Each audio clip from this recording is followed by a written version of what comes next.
Montana Territory, 1883. The wind cut sharp across the high plains, scraping over a land too stubborn to soften. Snow threatened the edge of the sky, and in the distance, the jagged teeth of the Ozarka Range bit into the clouds. That was when the cowboy saw her barefoot, cloaked in a threadbare shawl, clutching two children close as she trudged down the wagon road like the storm itself had chased her out. Silas Hargrove reined in his mare and stared. He had seen plenty on the stretch of land: starved wolves, broken wagons, even a man once crawling toward town on shattered legs, but nothing like this woman. She walked like her bones hurt, like she'd been walking too long, too far, with nothing left to lose. He dismounted, boots crunching over frozen dirt. "Ma'am," he called, voice calm but carrying. "You need help." The woman turned, pulling the children tighter. A boy and a girl, both under 10. The boy's lips were blue. "We don't want trouble," she said, eyes fierce and tired. "I didn't offer trouble," Silas said, stopping a good 10 paces away. "Name's Silas Hargrove. Got a ranch due west a ways. You look cold. Hungry." The children stared at him. The girl coughed. "I'm Elara Hastings," the woman said finally, voice quieter. "These are my kids, Tamsin and Theo. We've come a long way. You got family here?" "No. Just heard there were jobs in Livingston. We were with a wagon group, but they left us behind." Her jaw worked, shame and fury flickering through her eyes. Silas glanced at the sky. "You won't make it to Livingston tonight. Might not even make it to morning. I do not want charity. I am not offering it." He looked at the children. "They'll freeze." Elara looked at them too. Tamsin leaned into her, shivering. Theo's eyes had dulled. Silas took a slow step forward, then another. "Come to the ranch. Just for the night. I got stew on the fire. Blankets. You can decide what comes after." Elara did not answer right away. Her mouth trembled when she finally nodded. The ride back was quiet, but not tense. Elara rode behind Silas, holding Tamsin and Theo tight between them. She smelled of wood smoke and dust and the faint sweetness of dried apples. Her hands were raw. Her shoulders never loosened. The ranch house sat low in the valley, backside pressed into a slope to keep the wind off. A small barn, a chicken coop. Modest but cared for. Light glowed through the windows. Silas helped her down, then the children. "Come on inside." The warmth hit them like something holy. Elara's knees went weak. Silas caught her elbow, steadying her. She pulled away quick, but not unkindly. Inside, the scent of beef and carrots filled the air. Silas ladled stew into bowls without asking. Elara made the children eat first, watching every bite like she expected it to vanish. "You eat too," Silas said, setting a third bowl in front of her. "I will once they're done." "They're done," Tamsin said, cheeks full and pink again. Elara looked at her daughter, then at Silas. Slowly, she picked up the spoon. She ate like someone who had not touched meat in weeks. But she never once looked greedy or ashamed, just grateful. Later, the children lay curled on a cot near the stove, warm for the first time in days. Elara sat on a bench near the window, arms folded, staring at the moon. Silas poured 2 mugs of coffee. He handed her one, then sat across from her. "Where were you before the wagons?" "St. Joseph. My husband left us there. Said he was going for work. Never came back." Her voice did not break, but her eyes flickered. "I took what little we had left and joined a group heading west." Silas nodded. "I know how it feels. Not the same way. But I know what it is to be left." She looked at him then, really looked. "You alone here?" "For a while now, yes." She was quiet, then said, "Thank you for taking us in. You would have done the same." "Not everyone would." He studied her face. The scars of hardship were there lines that should not be on someone so young. She looked like she had learned how to keep moving even when her heart could not. You are welcome to stay the night, or longer, if you want to work the kitchen, tend the chickens, there is room here. She shook her head. I do not want to be dependent on anyone. Silas leaned forward. Elara, I am not offering this because I pity you. I am offering because you walked 10 miles with 2 children in the cold, and anyone with that kind of grit deserves a place to rest. Her hand gripped the mug tighter. I want you to stay because you are loved, he said, his voice low, firm. Not because you are hungry. She blinked, startled. You do not even know me. I know enough. She looked down at her lap. Her fingers trembled slightly. I do not know how to trust that. Then let me show you. They sat there, the fire crackling low and soft. She did not run. She did not speak. But for the first time since she had walked onto that road, Elara Hastings let herself breathe. In the days that followed, she stayed. Not out of need, but choice. She cooked quiet breakfasts, mended the chicken fence, taught Theo how to milk the goat. Tamsin helped Silas saddle the horses, her laughter quick and light. Elara never asked for anything, but she accepted what was offered. Slowly, she began to smile.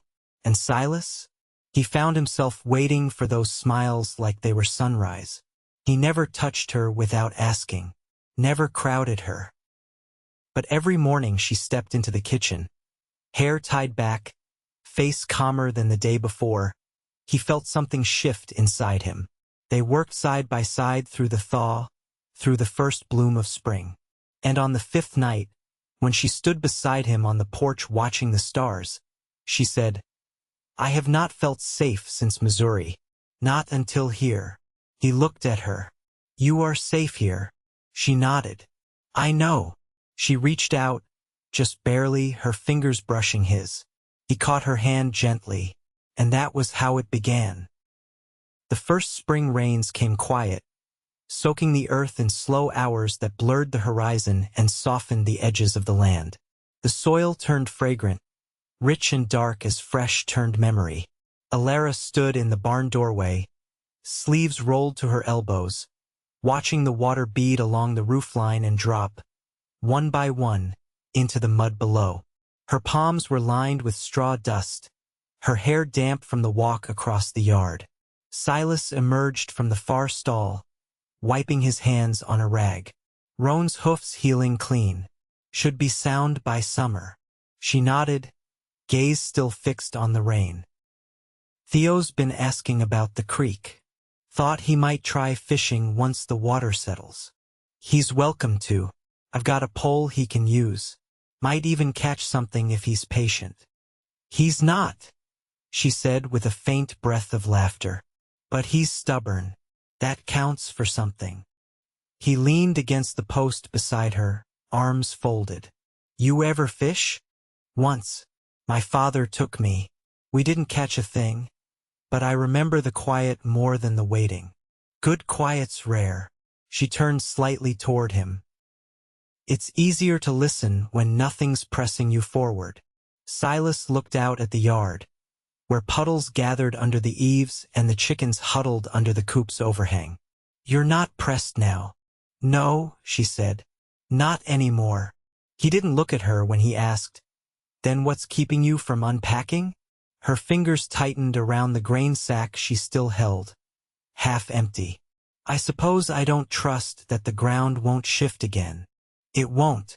Not here. She was quiet for a stretch. Then, softly, I keep waiting for the price. What price? The one that comes after kindness. There's always something someone wants. He turned to face her then, voice even. I'm not waiting for anything. I told you before I want you here because you're loved. Not because you owe me.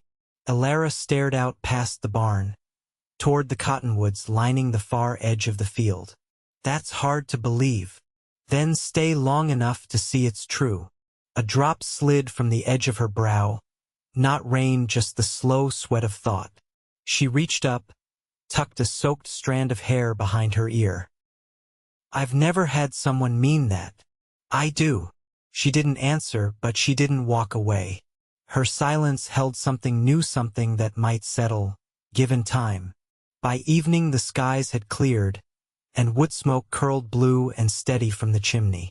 Inside, Tamsin sat cross-legged on the floor, stitching a scrap of muslin into something shapeless but determined-looking. Theo crouched near the hearth, poking at the coals with a stick Silas had whittled down for him. Elara peeled potatoes at the table, her sleeves still damp from the barn. Silas sat sharpening a knife nearby, the rasp of stone steady and slow. She glanced over at him, cautious. Have you always been on your own? He set the blade aside. Had a brother once. Younger. Died in the war. Her hands stilled. I'm sorry. Me too. She hesitated, then asked, and your parents? Ma passed when we were boys. Pa drank himself quiet the year after. She nodded once, and didn't press further. He appreciated that. I married young, she offered after a while. Too young, I think. I didn't know what kind of man he'd become. Silas waited. He didn't hit me, she added quickly. But there are other ways a man can break you. I reckon there are. He didn't like when I spoke my mind, or when the children cried. He'd leave for weeks, come back meaner than before. When he left for good, I didn't beg him to stay. I just waited long enough to be sure he wasn't coming back. Silas watched her, careful not to let pity show. She didn't want that. I'm not that girl anymore, she said. I wouldn't want you to be. She lifted her eyes. Why? Because I like the woman you are now. Her lips parted, but no words came. Instead, she looked down at the half-peeled potato in her hand, as though surprised to find it still there. That night, after the children were asleep, Elara stepped out onto the porch alone. The stars were sharp-edged and steady in the chill sky. Silas followed a little while after, bringing her shawl draped across one arm. You left this. She took it, fingers brushing his. Thank you. Cold tonight. I don't mind it. They stood in silence a while. Then she said, I've been thinking of planting something. Near the south side of the house. Maybe beans or squash. He nodded. Soil's good there. Gets sun most the day. I'd like to grow something that's ours. He turned to her. Then we will. She looked at him, searching his face. You really mean to keep us here? I mean to give you the choice. And if you stay, I'll be glad of it. Her breath caught, then steadied. I think I'm ready to unpack. Silas didn't answer, just reached for her hand. This time she didn't pull away. By early May, the ground dried enough to turn. Silas handed Elara a shovel and kept one for himself. They worked side by side on the south edge of the house, where she'd said she wanted to plant. The wind had calmed with the season's shift, and the sun touched everything gently warm but not pressing, like it finally trusted the world to keep growing. Theo crouched nearby, poking at a beetle with a twig, while Tamsin wandered the field edge gathering wild onion. You ever grow squash before? Silas asked, sinking the blade into loam. Not outside a window box, Elara answered, pressing her weight into the handle beside him. But I read enough about it to know I'll make mistakes. Good dirt forgives. She tilted her head toward him. That true for people too? He didn't look up. Sometimes, if they're planting in the right place. She smiled without showing teeth, then turned back to the soil. I want to try corn too, if we can spare the space. We can. They worked until the sun sat low behind the cottonwoods. The rows neat, the tools set aside without words. Elara dusted her hands on her skirt and nodded once, like sealing a promise with the land. Inside, supper was quiet but contented. Theo chewed slow, brow furrowed in thought, then said, "Mrs. Hartley from town said we could help her with her lambs next week." Tamsin looked up, mouth full. "Can I go too?" Silas glanced at Elara, who nodded. "One of us'll go with you." "They ain't ours," Theo said. "But I want to see how they get born." Elara reached over, brushing his hair back. "Just be gentle with them." "I will." Later, after the children had gone to bed, Theo, with his boots still half on, Tamsin curled against her quilt. Elara stepped onto the porch carrying 2 mugs. She held one out to Silas, who accepted it without question. The coffee was weaker than usual, stretched with hot water, but neither of them mentioned it. She leaned against the post. "I found your ledger in the drawer. I didn't look through it, just saw the edge sticking out. I keep it there in case the marshal ever asks again," he said. "He's got a talent for suspicion. You're months ahead on taxes. I don't drink and I don't gamble. Money stays put." She sipped from the tin cup. "You ever think of expanding?" "Not unless there's someone to expand for." He let that hang. She didn't answer, but she didn't turn away either. He tried again, quieter this time. "You ever think about what you want, now that you're not just surviving?" She lowered the mug. "Not until lately. Well, I want a place that won't fall apart if I stop holding it together."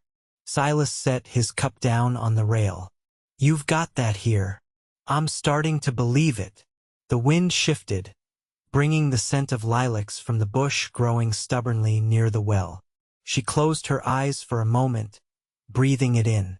When she opened them again, she looked at him. "I used to think love was something you had to earn by being quiet or small, like it could be taken away if you made the wrong sound." Silas stepped closer, slow as sunrise. "You don't have to earn anything here." She wrapped her arms around herself, "Not from cold. I want to stay, but not just for the children. Not just because you've been good to us." "I told you before," Silas said, voice even as his hands. "I want you to stay because you're loved, not because you're hungry." Elara looked at him, and this time she didn't look away. "Then I'll stay, because I want to. Because I feel it." He reached for her hand, not quick, not bold, just steady. She met him halfway. Her fingers fit against his like they'd been waiting to learn the shape of something honest. She didn't speak again, not that night. She didn't need to. The porch grew quiet around them. The stars wheeled overhead, and the house behind them held the quiet breathing of children and the hush of a life beginning to root. And in all of it, not one thing felt uncertain. By mid-June, the squash vines had crept their way across the yard in thick, green lines, and the corn stalks stood shin-high, their leaves rustling like whispers when the wind passed through. The days stretched longer, and the soil held heat deep into dusk. Elara had taken to rising before the sun, slipping out barefoot to water the beds before the children stirred. Most mornings, Silas was already outside, splitting wood or checking the pasture for signs of coyote. One morning, she found him mending the fence by the creek bed. His sleeves rolled to the elbow, a deep cut of sun along the back of his neck. She handed him a tin of cold biscuits. "You skipped breakfast." He took the tin, nodding thanks. Felt like getting ahead of the day. She watched him hammer a warped plank back into place. "You always keep busy when something's weighing on you?" He paused, leaning on the hammer. "I got a letter from my cousin in Bozeman. He's selling off his cattle. Wants to know if I'll take a few head. Do you want to?" Silas looked out across the pasture. "I could. There's grass enough. But it'd mean more work. More time away from the house." Elara stepped closer, brushing a thumb over a splintered post. "Then maybe that's not what you need." "I don't know what I need," he admitted. "Not exactly. But I know what I don't want to lose." Her eyes found his. "Then don't." He didn't smile, but the corners of his mouth softened. You've got a way of seeing things plain. I had to, for a long time. They stood like that, quiet but not distant, until Theo came running down the path, shouting about a snake in the henhouse. Silas handed off the hammer and jogged back toward the yard. Elara shook her head, half laughing, and followed. That evening, the three of them sat on the porch steps while Tamsin read aloud from a worn book Silas had fetched from town. Theo leaned against Elara's knee, nodding off before the last page. When the children were tucked in, Silas returned to the porch. Elara was already there, turning a tin button over in her palm. "I've been thinking about something," she said, without looking up. "All right. If we're staying, and I mean more than just the season, I want to pull my weight proper. Not just the kitchen and the chickens. I mean real work, shared work. I want to know the accounts, what comes in, what goes out. I want to help you build this, not just tend to it." Silas sat beside her. "You sure? I'm not asking for permission. I'm telling you what I want."